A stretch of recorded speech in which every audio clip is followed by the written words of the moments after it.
Hello and welcome to Inside Indiana Business. I'm Gary Dick, coming to you this week once again from the Indianapolis Motor Speedway as we continue our Business at the Brickyard series this month of May.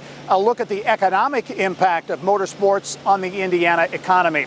You know, for many decades, this venue was really a one-event venue. It was the Indianapolis 500, the month of May. That was it. Well, that has changed dramatically here. The Indianapolis Motor Speedway is in use for events approximately 200 days a year now. That has a big economic impact on the city and the state. A report released just last year pegs the impact of activity here at more than $1 billion, and more than half of that amount comes during the month of May. And joining me now with more on the economic impact of the Indianapolis Motor Speedway, the evolution that continues to take place here at the world's greatest race course. Pleased to be joined by Penske Entertainment Senior Vice President Allison Melangton. Allison, welcome. Well, thank you. As May begins, a lot of positive signs. I know we talked to Speedway President Doug Bowles last week. He said ticket sales up at this point about 15,000 or so. So that's a positive sign heading into the month. Yeah, we've got great momentum this year. We do every year, but this year has that little extra push. Next to the 2016 100th running, we are right behind that, marching on ticket sales. So it's good news. This venue has become obviously a year-round venue. I'm old enough to remember the time when this was a one-event place. That certainly is different now with so many days taken up by activities. As you look at the month of May in particular, you try to do things to spice up the month to make it more attractive for fans. Talk about that effort as you look at the month of May.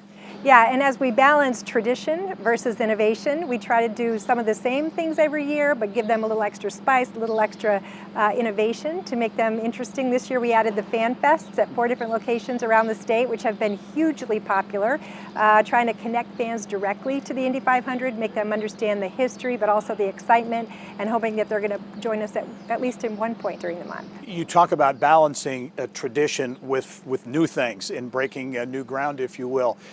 Years ago, you had the big Rolling Stones concert here and those types of things. From a strategic standpoint, as you look at new things and adding things here, everybody wants to know what's next. What's that process like? Is it internal discussion that trying to figure out what's best and what makes the most sense for IMS? Yeah, internal discussion definitely. And since Roger Penske purchased us in 2020, of course, he's a big part of that. So between Doug Bowles, Mark Miles, and Roger, a lot of conversation about what works best here at our racetrack. And we continue to add things. They are motorsports related. So I don't know that we're going to add another Rolling Stones concert, but certainly everything's on the table. Yeah, and as you look at the month of May, entertainment is a big part, obviously, of Carb Day, and that's gotten bigger than ever. I think. What can fans expect when they come out to the Indianapolis Motor Speedway this month of May?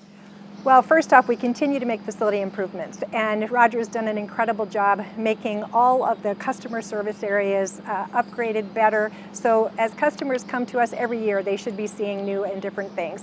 We've got new concessionaire this year, so expect some great food.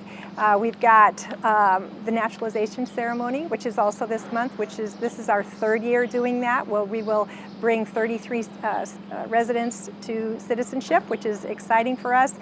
We'll have all the suites sold, all the hospitality areas sold, so it'll be like it always is, full of people, full of excitement and enthusiasm. From that corporate standpoint, which I know you're responsible for those partnerships, how's the corporate interest in the Indianapolis 500 and the Motor Speedway? Off the charts. We wish we had more hospitality space to put them in, more suites, more ability to host more events, but we're basically sold out of every space every day. We have a few pockets here and there of some of our smaller hospitality rooms if anyone's interested, but overall, we're sold out. Allison Melangton, Senior Vice President, Penske Entertainment. As always, thanks very much. We'll talk to you soon. Thank you. All right.